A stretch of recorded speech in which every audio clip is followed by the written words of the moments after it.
Coming soon to own on YouTube and Twitch. The most embarrassing royal deaths in history. This is part 3. I remember we reacted to part 2. I don't know if we did part 1. Now we're just talking to get straight into it. Embarrassing Royal Deaths. Part 3. This noble set of nostrils is none other than Charles VIII. My God. That's a fucking schnauzer. I mean, this shit fatter than a toucan son beak. Oh, The God. only surviving son of French King Fela, Louis XI. The year is 1483, and thanks to a generous inheritance from his dad's cold corpse, he is now the new French King Fela of France at the angsty age of just 13. But since teenagers aren't the 13? most qualified to rule entire kingdoms, his 22-year-old sister, Anne, took the reins as head of the kingdom until Charles came of age. God, these artists were mean. And you had to think like these are the heads of their shits. So they was probably doing them favors being generous. Cause like if they was being inaccurate, they definitely would got killed. This probably them being nice. Now, to her credit, Anne was a pretty solid ruler in her own right, keeping the Kingdom of France afloat for 8 years until Charles's 21st birthday in 1491. She was able She held shit down for 8 years. Can't really say too much. to stomp out rebellious nobles and maintain strong royal authority. But now, it was the super schnoz himself up to bat. His first major strategy as King of France was to sign all kinds of peace treaties to make extra super sure that no one was going to invade. Can't blame him. That's a smart idea. After all, the 100 Years' War just ended not that long ago, so he kind of needed some peace of mind. So for a little while, Charles remained on the defensive, until it was time to not do that. If you know geography, you know that just a croissant's throw to the southeast is the Italian peninsula, full of Italians. Around this time, the region consisted of a whole mishmash of kingdoms and republics, with the biggest bit of the boot being the Kingdom of Naples, headed by one King Ferdinand I. He was a dick. So much so that the friggin' Pope of all people encouraged the peaceful Charles to invade and take the kingdom for himself. Side note, Naples once belonged to France, but then Ferdinand's dad, King Alfonso V, yoinked that shit several decades back for the Kingdom of Aragon. You're following all of this, right? Hey, that shit was 70 years ago, man. You gotta let that go. So with that plan in his back pocket, the seemingly innocent Pope proceeded to persuade. You like it in Naples? You take it in Naples. Come on, you take it in Naples. What's he saying about nipples? Oh. With some questionable encouragement, Charles switched to attack mode, prepping France for full invasion. Why'd you fall for it? King Ferdinand, seeing French forces looming on the French horizon, warned his kingdom and allies of the imminent threat before his own departure into the Great Bed Bath and Beyond. In his stead was his son Alfonso II, who tried to reason with the invading Charles, telling him that he could take Milan instead, but leave Naples alone. Well, Nah, I feel like something else had to be in play here. Because, first off, he was peaceful his entire stint as leader. And then the Pope convinces him to take Naples. He kills the leader of Naples. The son of the leader of Naples said, hey, we can't give you Naples. Here, we could just give you Milan. And if he doesn't take this, it's like a whole personality shift. in 1494, Charles did take Milan, and then everything else. This was Wow. the first of many Italian wars. A French government was slammed into place, but just a few months later, the Italian peninsula discovered the power of friendship and drove the French from the land, bringing it all to a net zero outcome. Although all the neighboring kingdoms and such now knew that the Italians were easy pickings. Charles, And that's the fucked up part about it. It's like, they try to reason with this nigga, bro. frigged off back to France with the goal of rebuilding his army to slap the shit out of some more Italians, but was never able to do so. Despite his ambitions and yearning to conquer in the name of the crown, the substantial mountain of debt that he just incurred prevented any future conquests. War is expensive after all. So unable to make any external Ooh. My boy. God damn.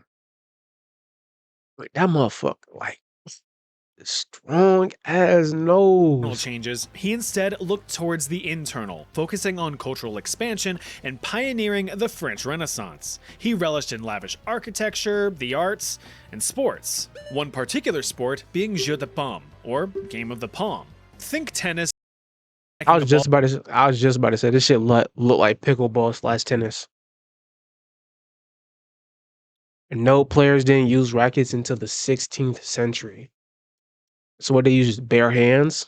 They was grabbing it and throwing it. With a sturdy racket, you did it with your bare hand. Charles just type loved shit. watching a bunch of dudes whacking their balls around, but sometimes life's Come simple on, bruh. pleasures end up cutting that life short. While heading on over to a match on April 7th, 1498, the king accidentally wanged his melon on a stone frame of a low doorway. A temporary moment of embarrassment, but with permanent consequences.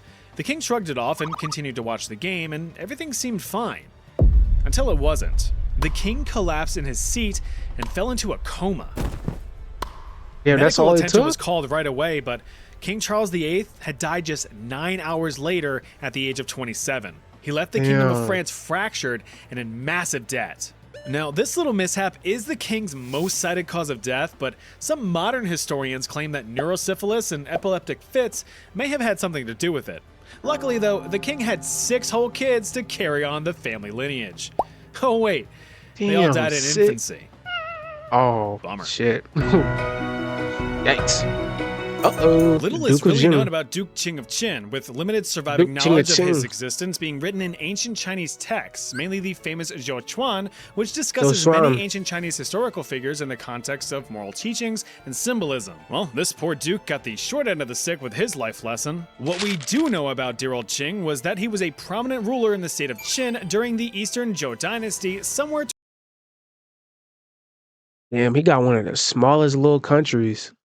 I'm not even trying to be on that, but he dead ass got like he should definitely like top 5 towards smallest. the beginning of the 6th century BC. He was regarded as a strong and wise military ruler, having brought peace and cooperation amongst the 6 clans within his own state. All he did was divide the state's existing military into 6 separate branches, one for each of the clans. This kept them happy and loyal, eager to share wisdom and advice on any domestic and foreign affairs to maintain peace. Keep your subjects happy and they won't try to rebel and kill you. Even though he was That's a man fair. of domestic peace and prosperity, this didn't mean that he couldn't export a few strategic ass whoopings. His strong military coalition allowed the state of Qin to lay some major smackdowns on neighboring warring states during his reign, asserting dominance within the region. It's just a shame that such a prominent figure would be subject to such a bizarre death. According to the classical How'd he go Chinese out? text in the Zhuochuan, Qing was suddenly struck with sickness in the summer of 581 BC. Feeling like complete doo-doo, he consulted with a shaman for advice. See, that's how you know you was cooked, because you were in that era of medicine wasn't invented yet. Niggas were still doing anything they could to find a solution to common colds. You was definitely cooked in 58, 51, 58. Oh my God, 581 BC. He was And a cooked. prognosis. And it wasn't good. Instead of any sort of useful medical advice, the shaman instead presented the Duke with a grim prophecy. You're gonna die, dude. Holy The shit. shaman informed the Duke that he had but a short time to live, specifically that he wouldn't live to feast on the wheat of the new harvest season. The Duke did not like that, so he had the shaman executed. Oh shit. As a bit of a fuck you, Qing had some farmers reap an unripe crop of wheat and mash it into flour to make a debatably delicious low poly cake. Horrible idea. The quote unquote cake only exacerbated his symptoms, leading to frequent tummy troubles. Oh, he died of dysentery. Such rumblies in his tumbly meant that he had to make a poopy and a potty. So, scrambling to the nearest possible shitter, the Duke slammed his cheeks down to make a Duke of his own. But the slamming of the cheeks was apparently overly aggressive as he fell right through the seat and into the cesspit below. As a ruler, genuinely, I'm sorry. If you was like my ruler, my country's leader, and this is how you died, well, we covering that up. Yeah, you was never in charge of us in the first place. I'm sorry, like this can't be history. You died because you fell in the shitting hole. Already in a weakened state due to illness, Qing was quickly overwhelmed And then you're gonna drown in the shit. Oh, by the rotting slop and drowned in the waste. Now, I know what you're thinking. With bizarre deaths such as this, there's often the suspicion of over-exaggeration or falsehoods, with more reasonable explanations for one's passing being brought up in other texts. However, a few other works of the time also mention this exact event, with zero other sources even alluding to evidence of foul play or even an uneventful natural demise. So Qing is remembered as the duke that fell into a turlet and done drowned. oh my God. It's like, imagine having a legacy that lives past like everyone in your lifetime and like it just lives through generations. Your legacy lives through generations, and it's for dying in his shitter, for falling in the shitter and drowning in your in shit. Pretty shitty. Stanislaw? With a name like Stanislav Leszczynski, Stanislaw Lashinsky? you know this guy was destined for greatness, and he was, kinda. During the Great Northern War, Sweden was just frothing at the gash for some faithful allies to assist in their defense against Russia and the aptly named anti-Swedish coalition, one of which was the Kingdom of Poland. The current Polish monarch, King Augustus II, was a cool guy and all, but wasn't very supportive of the Swedes, so let's just... there we go. Stanisław, one of the Polish king's most vocal opposers, had been installed on the throne by Sweden in 1704, and his rule remained valid as long as Sweden remained undefeated in the Great Northern War. The Swedish got their fish handed to them in 1709, with their king dethroned and forced into exile. With that, Augustus II politely knocked on the Polish royal doors to reclaim his throne. Sad Stanley was swept to the sidelines, but started to strategize. His beautiful cotton swab of a daughter got hitched to King Louis XV of France in 1725, a critical move of politics and power. With the French king now giving the old to his daughter, Stanislaw would have a... I'm sorry, bro. I could never do that. You giving your daughter up just for power and political moves? It's like, stronger claim to the Polish throne when the time came. And just like the French king, that time came rather quickly. In 1733, Augustus II had a bit of an embarrassing death himself. He went and snapped off an entire toe when entering a carriage. The wound got infected, which in Wait, hold on. How do you snap off your toe getting into a carriage? pre-modern medical terms, means death. Now, you would think that the throne would be passed down to Augustus's son, right? Wrong. The Polish king unfortunately never made the throne a hereditary inheritance, which was a grave mistake. Instead, the throne was formally up for grabs through a royal election. The winner, of course, was none other than Stanisław Leszczynski, so he was made king. Again. However, Russia, the winner of the whole Great Northern War thing, objected, demanding that the throne be rightfully passed to Augustus's son. Thus, a new war began, the War of the Polish Succession. French and Russian forces proceeded to blow each other to bits in Austria over who should be the rightful Polish king. 2 years and 88,000 deaths later, the two agreed on a ceasefire and Stan was forced to surrender the throne. But in my opinion, he made out on the deal. He had to give up his kingship, sure, but he was made Duke of the territories of Lorraine and Bar, living a wealthy and peaceful life in the comfy, cozy countryside, actively ruling the territories and writing philosophy in his spare time. You know, we could definitely play devil's advocate for him. Because me personally, if I won an election fair and square, well, let's be real, he probably didn't win fair and square, but he still won the election. If the dude before, my spot failed to make it hereditary, and I win the election, I won the election. I'm not giving none of that up. You gonna have to kill every single one of my pawns. I'm just saying, I would have never gave up. I'm sorry. But during one of his relaxing evenings of spitting poetic flames onto parchment in 1766, tragedy struck. Clad in his iconic silk robes, the now 88-year-old Stanisław nodded off near the fireplace. He made it to 88 years old in the 1700s? Oh yeah, he was living lavish. A rogue spark set his clothing ablaze, waking him up in a panic. The fire seared the old man's already withering flesh, resulting in devastating burns. Luckily, nearby servants rushed in and were able to extinguish the flames, but it was too late. Upon examination by his close friend and personal physician, Stanisław suffered severe burns to the left side of his body. His hand was completely burned to the bone. Being a bit of a big boy, Stanisław's stomach was burned as far as 8 centimeters or just over 3 inches under the skin. Over the next 2 weeks, the ex-monarch was slathered in all kinds of lotions and potions, and he seemed to be on the up and up. But then, of course, came the infection. By the 13th day of treatment, the skin on his hand had slid right off, revealing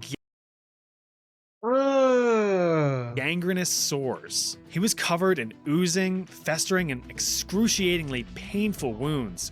Medical practitioners did anything and everything in their knowledge and power, but the pain and suffering was just too great.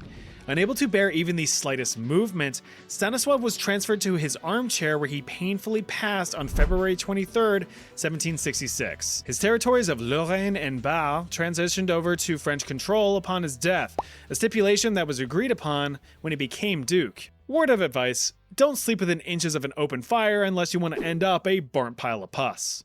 Rest in peace, Stan. You know, that was like, I feel like obviously it was done what he did, but shit was just really a freak accident. I mean, well, I wouldn't say his death was like embarrassing, because obviously it's stupid, but the concept of sleeping near a fireplace isn't unheard of or out the blue. It's dangerous, yeah, but it's not unheard of. People sleeping near a fireplace.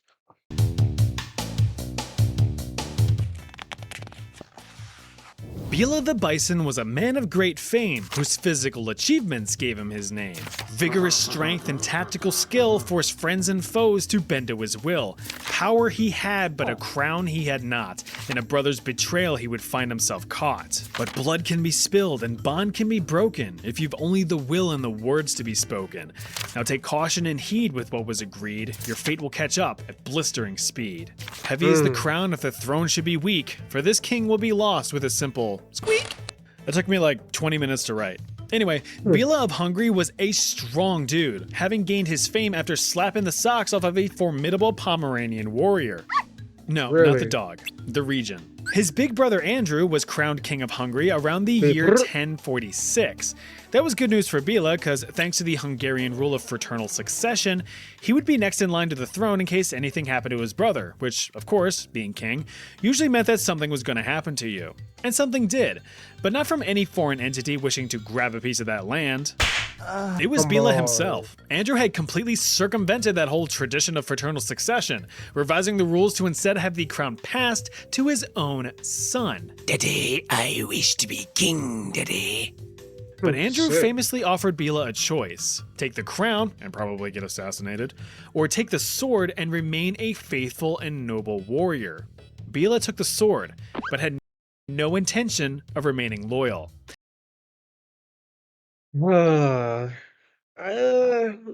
Fighting, be a warrior fighter, meaning is a chance you die, but it's your own fighting chance, or be a king, but it's guaranteed someone's not going to assassinate you. Oh man, that's hard to choose. After gathering a gaggle of groupies who supported his claim, Bela turned against his brother in 1060 and seized the crown for himself. Oh shit. Andrew died. Now king of the castle, Bela got to work, aiming to sweep his whole just stole the crown move under the rug. He gave clemency to any of his brother's supporters in order to build loyalty and trust. But of course, not everyone was happy with the usurper. That Holy Roman Empire just next door was looking a little kerfuffled, having supported Bela's nephew, Solomon, as the true king. Bela had attempted to compromise with the big scary empire, offering the would-be king lordship, but them Holy Romans shot it down. With no peace treaty in the cards, Bela built up his defenses in anticipation of an invasion, but he knew that this would be futile. Just 3 years into his reign, he planned to give up the throne to his nephew amidst political turmoil. Wow. Wow. You killed your brother? You did all this. You killed your brother to be the king for 3 years and then to pass this shit off. But the throne would be lost sooner than expected. In the summer of 1063, the chronically concerned King Bela sat ever so comfortably on said throne.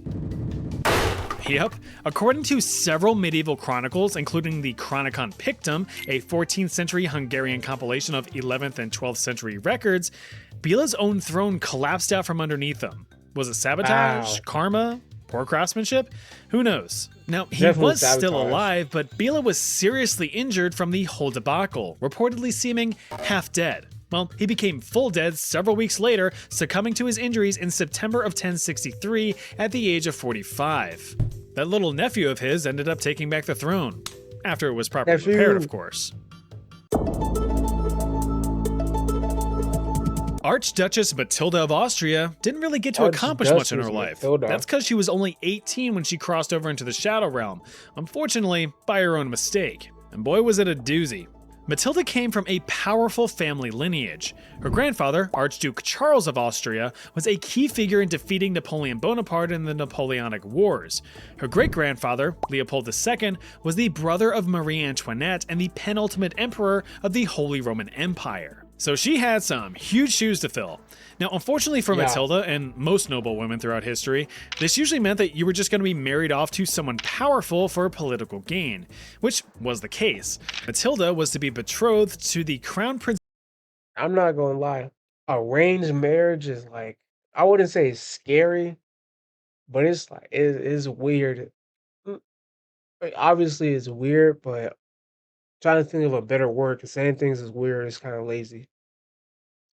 But it's hard to explain. But like arranged marriage is more weird on the girl side than it is the man side. Because like as long as she isn't ugly, the man probably won't even care for real.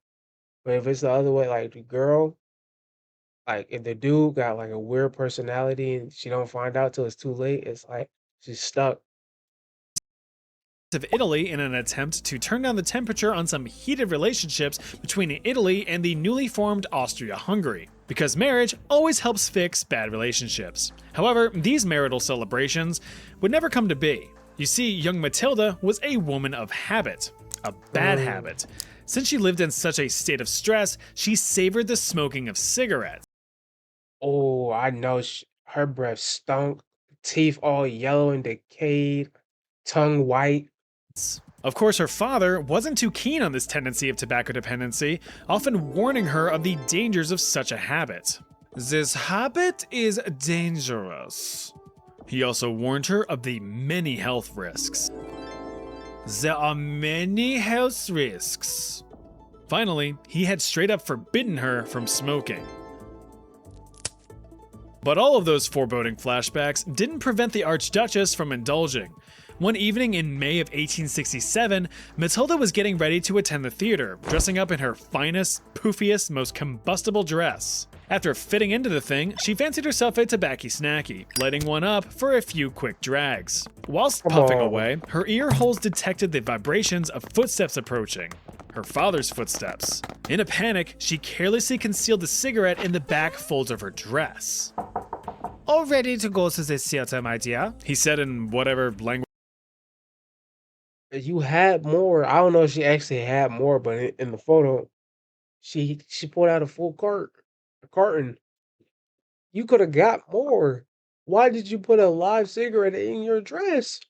Which Austrians speak. Ach, very good. You want smoking in here, are you? Nein.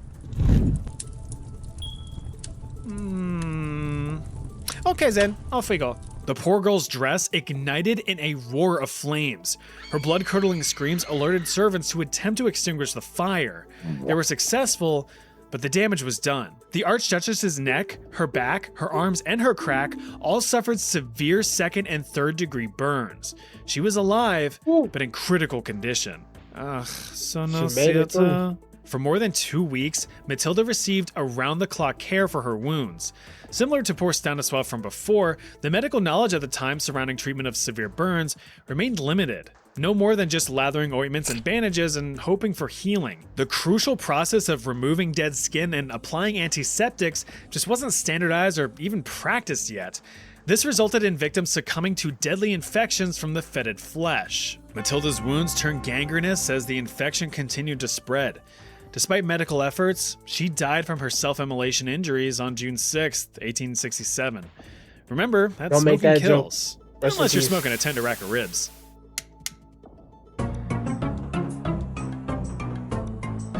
The majority of Alexander's life was nothing short of chaotic, and it was in no small part thanks to the events surrounding World War I. Dear old dad, King Yikes. Constantine I set a Greek policy of neutrality when Europe was banging away at itself during the Great War. This was neutral on paper, but Constantine's familial ties to the German crown had him leaning in that direction. I mean, he was married to Kaiser Wilhelm's sister for Pete's sake. No need to piss off the in-laws. Instead, he ended up pissing off his own people. His political stance angered the Greek prime minister, who went and tattled to Really? the Triple Entente of Russia, France, and Great Britain. Fearing a Really? new potential enemy, they decided to nip Greece in the bud.